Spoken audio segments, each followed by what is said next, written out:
Hermanos y hermanas, les habla el Padre Andrés Valdés. Conozco esta pregunta. Vuelve como un eco cuando apagamos la luz después de un funeral, cuando el cementerio se queda atrás y también cuando, en medio de la rutina, de pronto nos sorprende un recuerdo. Padre, ¿de verdad nuestros muertos nos esperan en el cielo? Y hoy quiero responderles de una manera que quizá les sorprenda, porque la fe de la Iglesia es más concreta y más tierna de lo que solemos imaginar.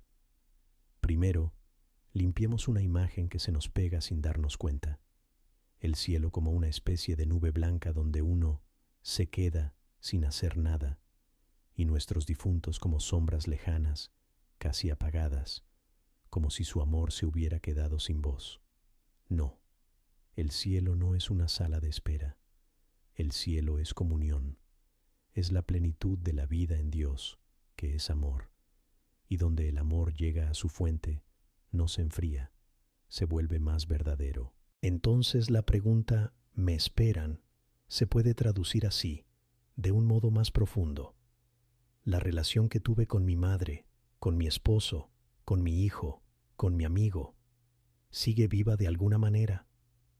Mi amor por ellos y el amor de ellos por mí tiene todavía algo que decir, algo que hacer, algo que abrazar. Y aquí viene la sorpresa. En Dios, el amor no se vuelve menos activo, sino más. No es que en el cielo uno se olvida para ser feliz, es que se recuerda sin heridas, se ama sin egoísmo, se quiere sin miedo. Alguien me dirá, Padre, pero si ellos ya son felices, ¿por qué iban a esperarnos? Precisamente por eso. La felicidad verdadera no encierra el corazón, lo abre. La alegría auténtica no nos vuelve indiferentes, sino agradecidos e intercesores. Y aquí tocamos una verdad preciosa de nuestra fe, la comunión de los santos. La iglesia no es solo la gente que ves los domingos. La iglesia es un solo cuerpo. Los que peregrinamos aquí, los que se purifican y los que ya contemplan a Dios. No estamos separados por un muro, estamos unidos por Cristo. Y si estamos unidos, entonces el amor puede circular. Eso significa que nuestros difuntos nos ven como si tuvieran una pantalla con nuestra vida. Cuidado con las caricaturas. No se trata de espionaje celestial. Se trata de comunión en el Espíritu Santo. En Dios no hay distancia como la nuestra. Nosotros vivimos contando días, midiendo minutos, sufriendo la espera con ansiedad. Dios, en cambio, es el hoy eterno, y los que están con Él participan misteriosamente de esa luz. Por eso cuando decimos, Señor, cuida de mi padre, Señor, dale descanso a mi esposa, Señor, recibe a mi hijo, no estamos hablando al vacío. Y cuando pedimos, si ya estás con Dios, ruega por mí, no estamos molestando su paz. Estamos entrando en la lógica del cielo. Allí, la felicidad consiste en amar como Dios ama. Ahora bien, aquí hay otra sorpresa que a algunos les cuesta. Esperar no significa que ellos estén incompletos, como si les faltara algo para ser felices. En el cielo no hay carencia, no hay lágrimas que lastiman, hay plenitud. Entonces, ¿qué clase de espera es esa? Es la espera del amor, que desea el bien del amado, como una casa con la mesa puesta y la puerta abierta, no porque la casa esté triste, sino porque ama. En ese sentido, sí, nos esperan, no contando horas, sino sosteniéndonos con la oración, en la medida en que Dios lo permite. Y aquí debemos hablar con honestidad también de lo que la Iglesia enseña sobre la purificación, porque no todos mueren ya totalmente listos para la luz plena de Dios, y Dios no se resigna a dejarnos a medias. A eso llamamos purgatorio, no un infierno pequeño, no un castigo caprichoso, sino la misericordia que termina de sanar lo que todavía está torcido. Si me permiten una imagen, más que una cárcel, es una sala de rehabilitación del amor. Allí Dios quita las astillas del egoísmo, cura las heridas que uno escondía, ordena lo que quedó desordenado. Y aquí viene un punto muy consolador. Nuestras oraciones ayudan de verdad, no por magia, no porque le forcemos la mano a Dios, sino porque Él ha querido que en su familia exista intercambio de amor. Lo que yo ofrezco con fe, una misa, un rosario, una limosna, un pequeño sacrificio, puede convertirse en consuelo y luz para alguien que amo y que ya no puedo abrazar con mis brazos. Quizá ahora surge una pregunta inevitable. Padre, ¿y ellos pueden hacer algo por mí? Sí, en el sentido más cristiano de la palabra, interceder. No tienen el poder de Dios, no son dioses, pero si están unidos a Cristo, su oración es pura y su amor es más libre. Y aquí conviene decir algo claro, porque hoy se mezcla todo.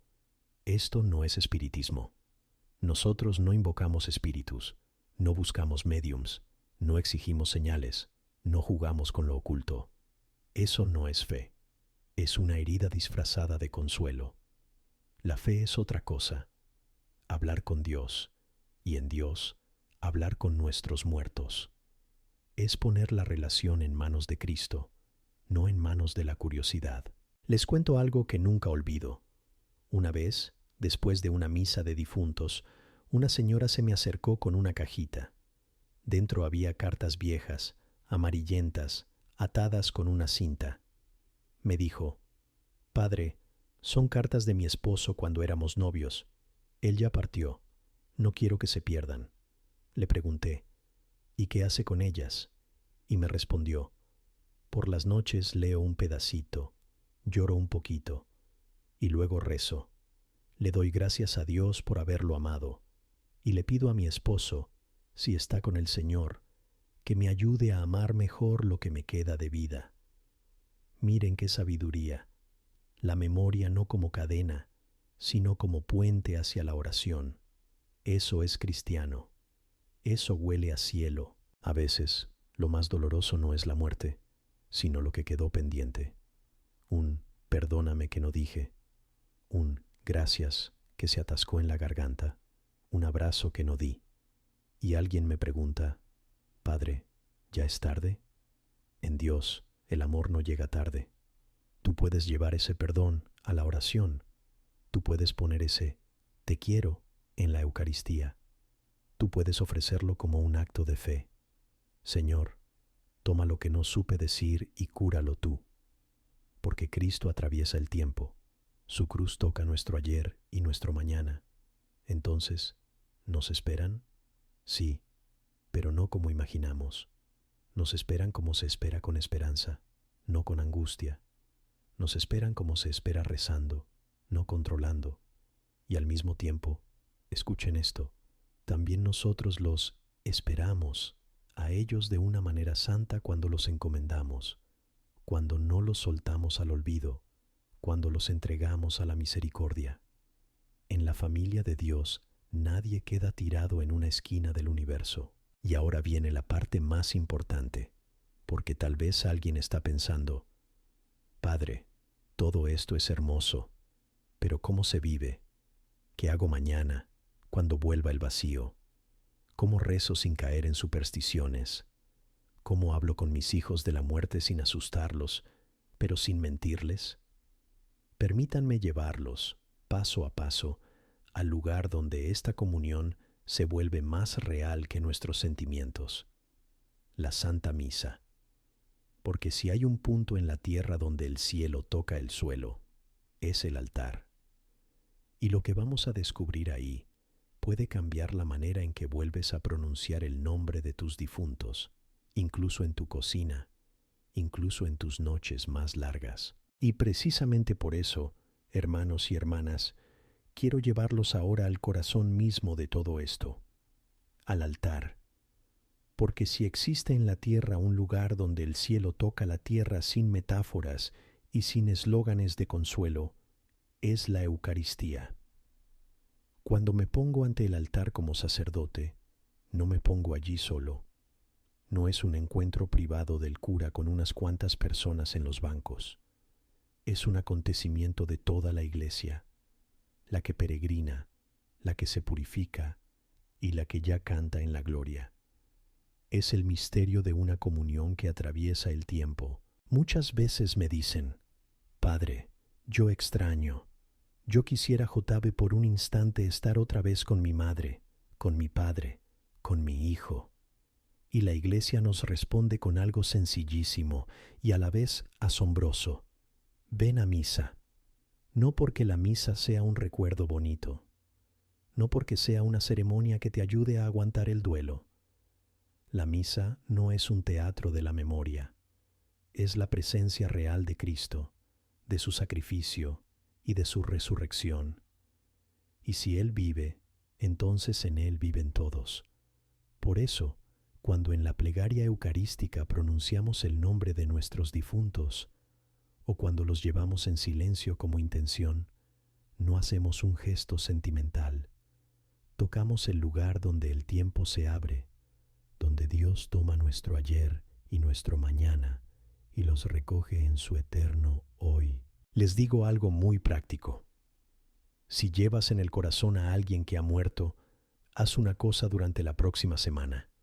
Ve a misa y conscientemente, con calma, sin prisas, pon a esa persona sobre el altar.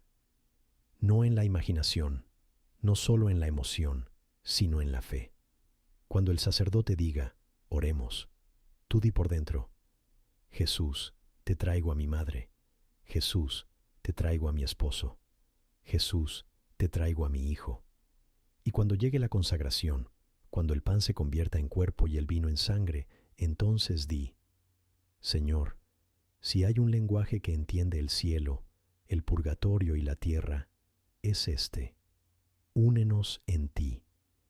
Con el tiempo verás que el duelo deja de ser una herida abierta sin sentido y se convierte en un lugar de encuentro que tiene ritmo y dirección. Alguien me preguntará: Padre, ¿y si no tengo fuerzas para ir a misa? ¿Y si mi corazón está demasiado cansado? Entonces empieza por la sencillez de tu casa. No hace falta inventar grandes rituales. Basta un rincón pequeño, un crucifijo, una vela, quizá una foto, pero no para invocar una presencia, sino para recordar que tu amor tiene nombre y rostro. Siéntate por la noche. Haz la señal de la cruz. Di: Señor Jesús, te entrego a N. Reza un misterio del rosario, la coronilla de la Divina Misericordia, o al menos, dales, Señor, el descanso eterno. Y quédate un momento en silencio. No le tengas miedo al silencio. A veces el silencio es la oración más honesta, porque en el silencio no fingimos que lo entendemos todo. En el silencio dejamos a Dios ser Dios. Y aquí debo decirles con claridad algo sobre un límite, porque muchas personas que sufren no lo ven, y el mundo lo borra con facilidad. Un católico no busca contacto con los difuntos a través de sesiones, tablas, adivinaciones, señales a la carta. Eso no es un juego inocente, es intentar rodear a Dios. Y nosotros no queremos rodear a Dios. Queremos pasar por Dios, porque solo Él es el puente seguro. La relación verdadera con los difuntos es relación en Cristo. Tú le hablas a Dios de ellos. Pides su intercesión si ya están con Dios, pero no los llamas como fuerzas. No negocias, no pones condiciones. El amor cristiano no es comercio ni magia. ¿Significa eso que debamos despreciar lo que algunas personas experimentan después de la muerte de un ser querido? Sueños, un aroma, un recuerdo repentino, una canción que te atraviesa el corazón. No hace falta burlarse. Somos humanos. Dios también puede actuar a través de la memoria y de pequeñas delicadezas. Pero no construyas tu casa sobre eso. Las emociones son como una ola, los sacramentos, una roca. Si sueñas con tu madre y te despiertas llorando, no lo leas como un oráculo. Haz de eso una oración. Jesús, Gracias por mi madre. Si necesita purificación, purifícala. Si ya está en la gloria, que interceda por mí. Y a mí, dame paz. Con eso basta. La fe no es una dependencia de estímulos. La fe es confianza. ¿Y qué decir de hablar en la tumba? ¿Se puede hablar con el difunto? Se puede, si entendemos lo que de verdad estamos haciendo. La tumba no es un teléfono al más allá. La tumba es un lugar de humildad. Puedes pararte allí y decir, Señor, te entrego a mi Padre. Y también, Papá, si estás con Dios, reza por mí. Eso no es conversar con un espíritu. Es oración de la iglesia pronunciada con el idioma del corazón. Y les digo algo. A veces lo más sanador es decir en la tumba lo que no alcanzaste a decir. Perdón. Gracias. Te quiero. Y luego entregárselo a Cristo, porque Él sabe entrar incluso en las palabras tardías y convertirlas en gracia. Es importante también darle un ritmo al duelo. No se trata de rascar la herida sin parar, sino de aprender a respirar esperanza. Jesús lloró ante la tumba de Lázaro. La lágrima no es falta de fe. La lágrima es el precio del amor. Pero la desesperación no es una obligación. El cristiano no finge que no duele, pero tampoco entrega su dolor a las manos de la oscuridad. Por eso el ritmo es sabio. La misa en el aniversario, las oraciones por los difuntos, una visita al cementerio no para quedar atrapados en el pasado, sino para decir, Señor, llévanos al encuentro en ti. Si llevas dentro el peso del no llegué a tiempo, haz algo más. Escribe una carta. Sí, una carta de verdad. Escribe todo. La gratitud, el reproche, la rabia, las preguntas. Escribe de qué te avergüenzas, qué te falta, qué te hubiera gustado escuchar. Y luego toma esa carta y colócala al pie de la cruz. Di, Jesús, tú sabes qué hacer con esto que yo ya no puedo sostener. No es un truco psicológico, es un acto de fe. Le entrego a Dios lo que no sé cargar. Mucha gente, después de un gesto así, duerme por primera vez en meses. Y ahora un tema que toca muy fuerte a las familias, los niños. ¿Cómo hablarles de la muerte y del cielo? Por favor, no les digan, el abuelo se convirtió en un angelito. El ser humano no se vuelve ángel. El ángel es ángel. La persona es persona. Díganlo sencillo. El abuelo está con Dios, que ama más que nosotros. Y añadan, rezamos por el abuelo y le pedimos que él también rece por nosotros. Lleven al niño al cementerio como a un jardín de memoria y esperanza, no como a un lugar de miedo. Enseñen los nombres, enciendan una vela. Los niños intuyen que el amor no termina en una lápida. Necesitan verdad ofrecida con calidez, sin terror, pero también sin cuento. Y volvamos a ese misterio de la purificación del que hablamos, porque muchos me preguntan, Padre, ¿qué puedo hacer por mis difuntos? Puedes hacer muchísimo, y al mismo tiempo es todo muy simple. Primero, la misa por su intención. Ese es el regalo mayor, porque es el regalo de Cristo. Luego la oración, el rosario, la coronilla, incluso un suspiro. Luego la limosna, un bien hecho en nombre de esa persona. A veces alguien dice, Padre, no tengo dinero. La limosna no es solo un billete. Puede ser tiempo para una vecina sola, una llamada a alguien a quien nadie visita, una ayuda en la parroquia, el perdón dentro de la familia. En el reino de Dios nada se desperdicia cuando se ofrece por amor. Existen también las indulgencias, que mucha gente oye nombrar pero no entiende, y piensa que es contabilidad espiritual. Y no es contabilidad, es lógica de familia. Si la iglesia es el cuerpo de Cristo, el bien de uno puede ayudar al otro, porque la gracia circula como sangre. Cuando cumples las condiciones ordinarias, confesión, comunión, oración por las intenciones del Papa, rechazo del pecado, y ofreces la indulgencia por un difunto, no compras un atajo. Abres más la ventana por la que entra la luz, y la luz cura. Quizá aquí alguien diga: Padre Andrés, me da miedo que mi ser querido no haya elegido a Dios. Hermanos y hermanas, el miedo es comprensible, pero el miedo no es buen consejero. La Iglesia no pone sellos sobre personas concretas. Nosotros vemos un fragmento. Dios ve el corazón entero, la herida entera, la historia entera. Nuestra tarea no es escribir finales que no conocemos. Nuestra tarea es confiar en un amor más grande y hacer lo que sabemos que funciona. Rezar, ofrecer, perdonar, vivir el Evangelio. Dios tiene 1000 caminos para tocar un corazón, no uno solo. Y si nosotros amamos, oramos y permanecemos con Cristo, estamos del lado de la luz. Fíjense en algo más. Cuando empiezas a vivir esta comunión con los difuntos de forma madura, algo en ti se aquieta. La memoria deja de pinchar como una aguja y se vuelve un hilo. Ese hilo no te arrastra hacia abajo, te conduce hacia arriba, hacia un amor más grande. Y entonces empiezas a entender que quienes se fueron no quieren que nos quedemos detenidos. Ellos, si puedo decirlo así, se alegran cuando nosotros avanzamos en el bien, porque en el cielo la felicidad es amar, y el amor siempre desea la plenitud del amado. Y sin embargo, sé que en muchos de ustedes hay preguntas todavía más duras, de esas que ni el ritmo de la oración, ni siquiera las palabras más bellas sobre la Eucaristía cubren del todo.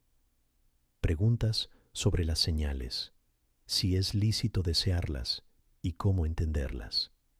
Preguntas sobre la muerte repentina, sobre el suicidio, sobre esas extrañas horas al lado del moribundo que algunos vivieron como un roce de otro mundo.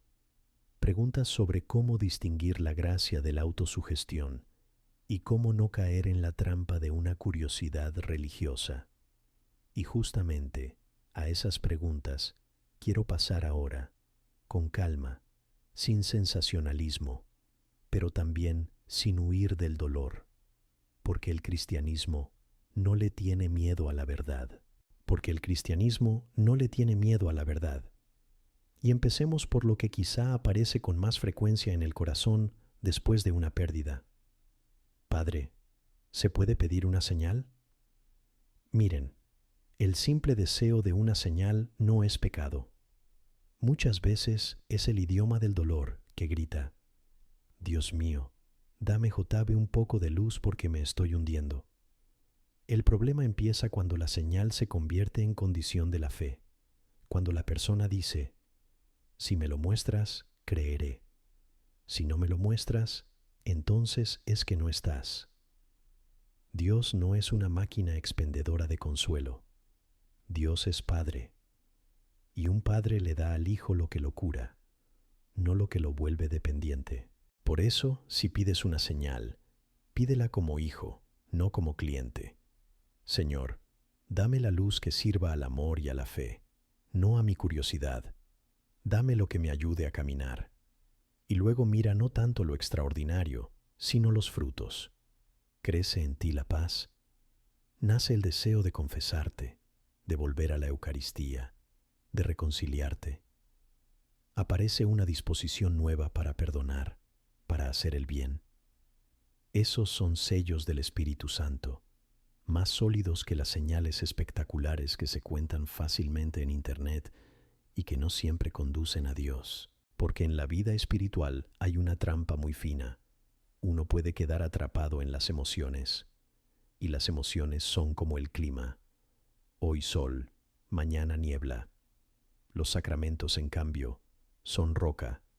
Por eso, aunque te ocurra algo que percibas como una señal, un sueño, un aroma, un recuerdo repentino, no construyas tu casa sobre eso.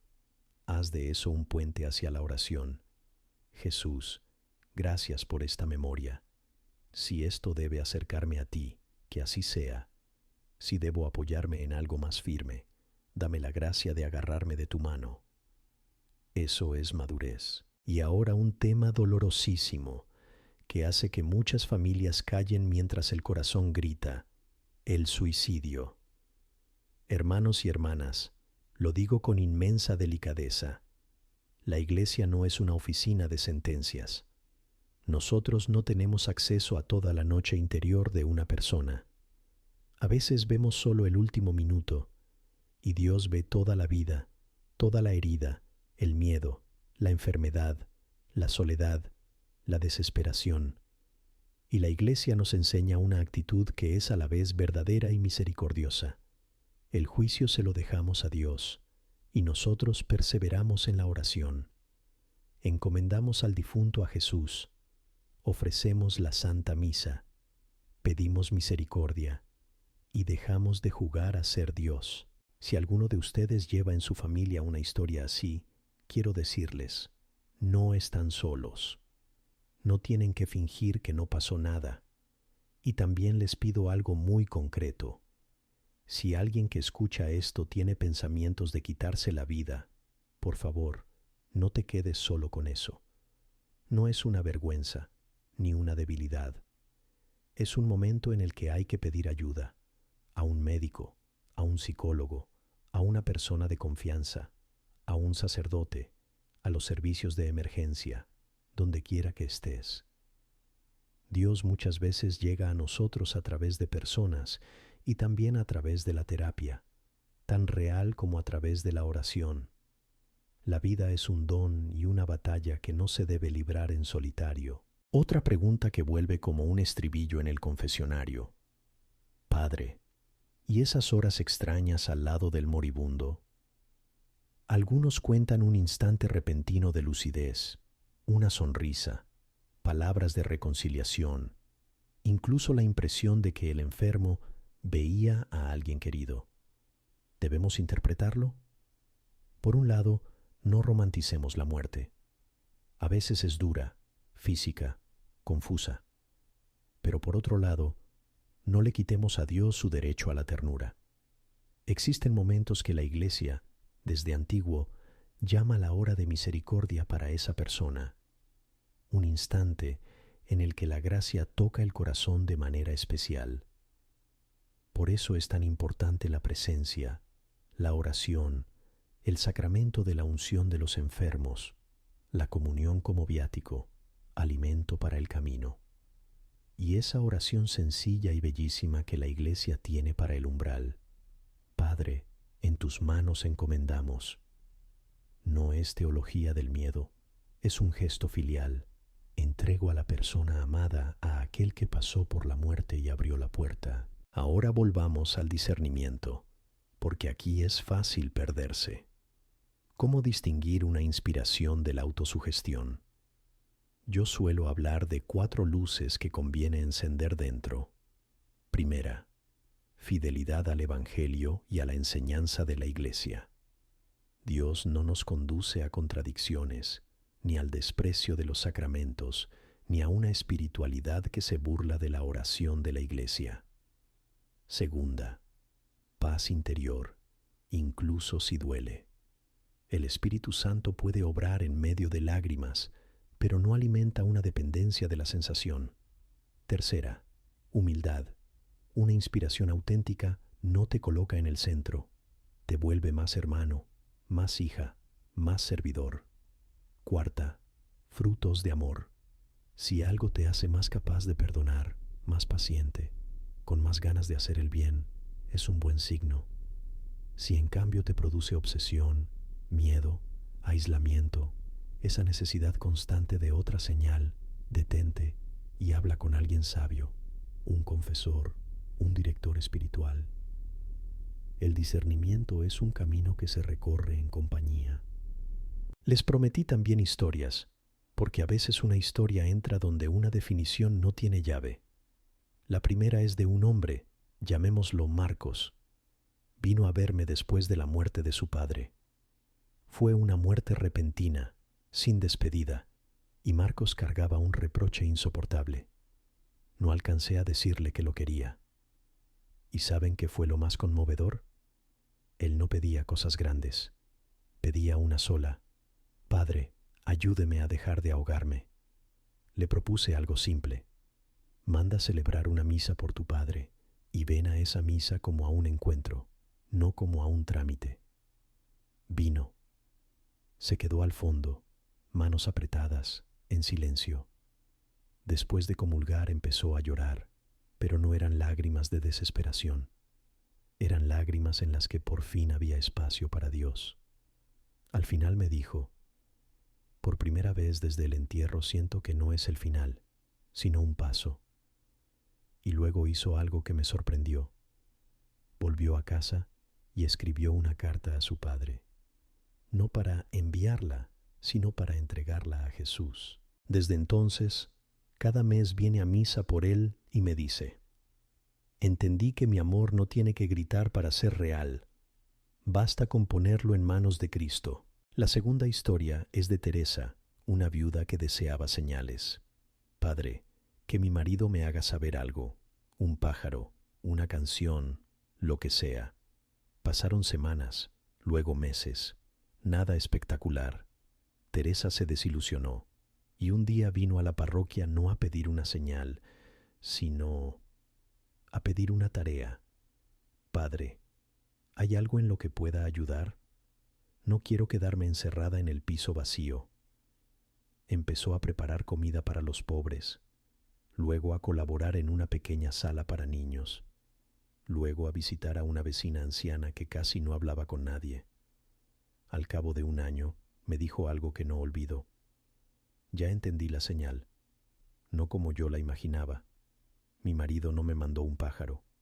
Mi marido, a través de Dios, me mandó gente a la que puedo amar.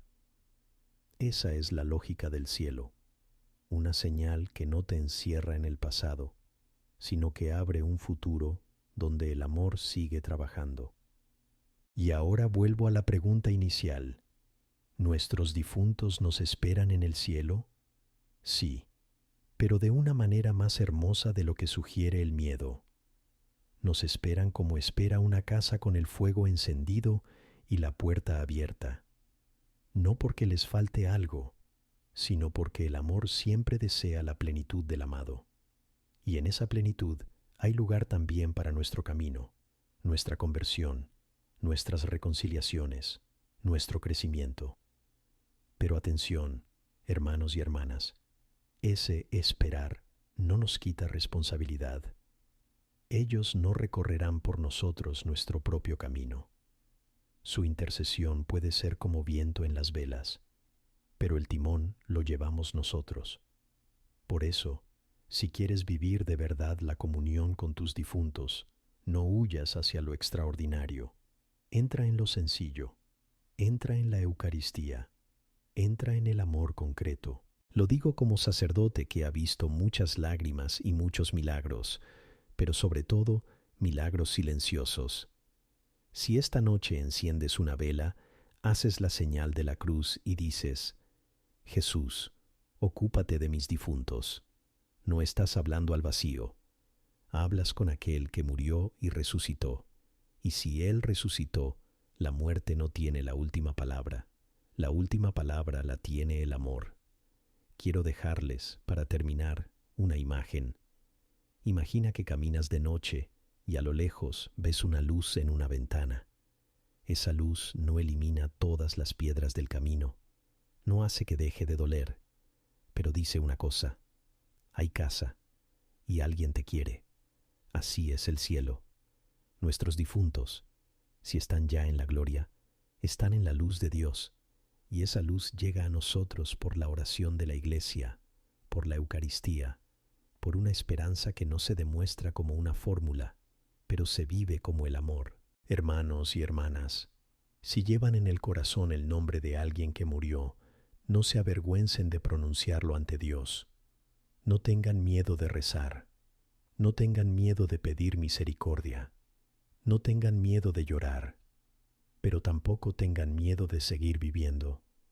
Bien, con honestidad, con pureza, con el Evangelio en la mano. Ese es el regalo más hermoso para sus difuntos, un corazón convertido. Oremos un momento, como sepamos. Señor Jesucristo, tú venciste la muerte y nos abriste la puerta de la vida. Recibe a nuestros difuntos en tu misericordia. Sana en ellos lo que necesite purificación. Dales tu paz. Y a nosotros, que todavía caminamos, danos una fe más fuerte que el miedo, una esperanza más fuerte que la noche y un amor que no busca señales por curiosidad, sino señales para el bien. Concédeles, Señor, el descanso eterno y brille para ellos la luz perpetua. Descansen en paz. Amén. Y ahora reciban la bendición. Que el Señor los cuide en su duelo y en su esperanza. Que les dé paz en el corazón y valentía para el bien. Que los conduzca al día del encuentro, en el que ya no preguntaremos, ¿me esperabas? Porque todo será una sola alegría en Dios, en el nombre del Padre, y del Hijo, y del Espíritu Santo. Amén.